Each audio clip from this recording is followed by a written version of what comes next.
joined right now on RealAgriculture.com by John Shmorhun. He is with Armelia Holdings, based, where are you based? Sorry. Based in Kiev. Based in Kiev, Ukraine.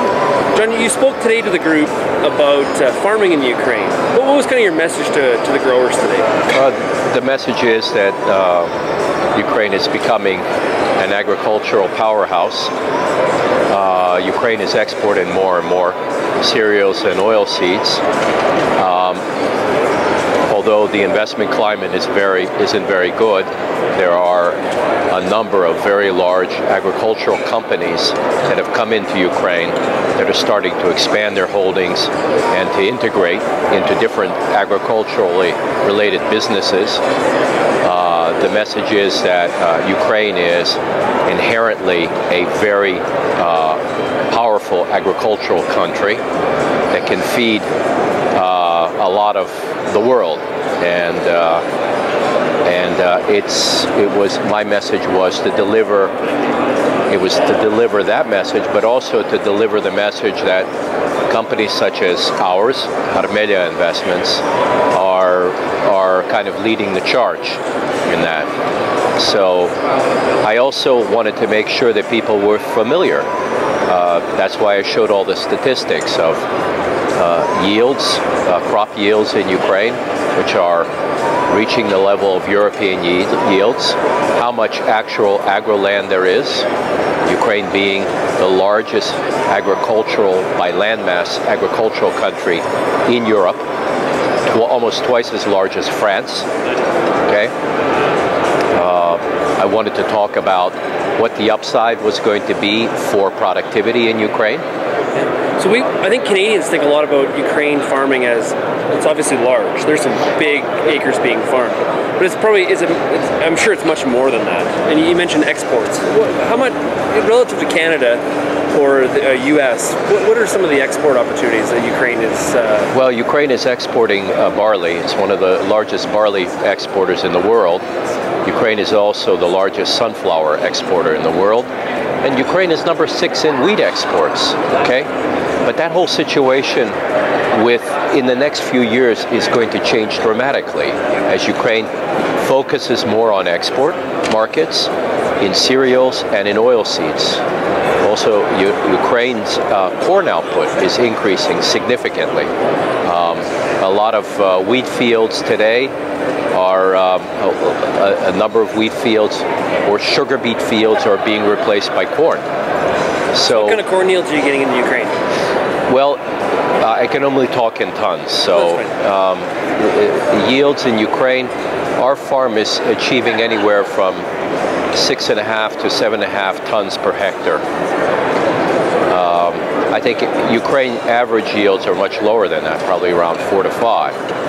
But again, those numbers are going up, you know. How about sort of with barley and wheat, mostly winter crops? Yes, yeah. Winter crops. It fits into the cycle in the crop rotation much better that way. And we have a relatively long season. It's longer than you have here in Alberta. So it's a nice rotation. Barley is an interesting crop. It's interesting more because there's a huge market for it on the outside. Also, there's a lot of Ukrainian beer businesses that have cropped up over the years. So there's an internal and external market for barley. Yeah. Is there a lot of land that could still be converted into be cultivated? Yes. There is probably, I mentioned the statistics, there is easily another 15-20% of the land that is being not utilized at all. Okay, this translates into probably around 5 to 7 million hectares. Okay, that needs to be developed. Used to be developed, but is no longer. So the upside is not only on the additional land that's going to come in over the next few years, but also the improvement in yields. The real upside is in yields. We came in with wheat at 2 tons per hectare. We're already producing close to 5. And we believe that this year we could hit, I think, with the mild season that we're having, we probably will hit over over 5.5 tons per hectare of wheat. So what's the average farm size in Ukraine, or in Ukraine? In Ukraine, the average farm size is probably around 5,000 hectares, but they get much bigger than that. But average probably around, let's say, 3,000 to 5,000 hectares. But there is a number of farms that would be over 100,000, would there not? Yes, there are, and there's probably around 26 agro companies that are producing on, let's say, more than about 30,000 hectares, and of those, I'd say, 76 large agro farms, over 30,000, and I'd probably say that the top 15 are over 100,000.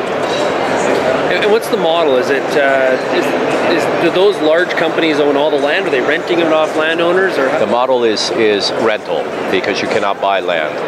So these are, you buy corporate rights when you're accumulating hectarage. You buy corporate rights from other companies.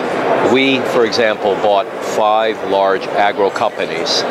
The corporate rights were included in those purchases. And our model is to continue to buy companies that are close to our current companies and to integrate them into the system. At the same time, we are buying small parcels of land, buying the leasing rights to small parcels of land just to bring them into the companies without, any need for further equipment, because we can integrate them in the overall cluster operation. And so who does the farming? Does your company own the machinery, or do you have... The company owns the machinery. The farming are done by the original farming companies. But a lot of the work that they used to do, currently don't do. They do none of the input purchases. All of those are done at the holding level. So seeds, chemicals, fertilizers, fuels, it's all done. All the equipment, all the major equipment is in the process of being moved to a separate company, and that equipment will be leased out to those companies, okay? And all of the trade, all of the sales are done at the holding level, so no individual farms are selling their grains. And what's the biggest challenge for you for Ukraine farming operations like yours? Well, the biggest challenge is in the management. I have a great team, but it's a size. It's a very large. These are large companies. Each of the companies have good management. So I think the management goes without saying. I think managing and working with the government is a big challenge. There's, of course, a lot of institutional corruption that has to be dealt with. There's a lot of misperceptions about who we are. So we do some public affairs work to make sure that people understand that, we're not stripping the land, we're investing in the land. As a matter of fact, a lot of the land that we bought the rights to had already been depleted, okay? So we invest in that land. We actually bring something to the farms. It's not what they perceive it to be.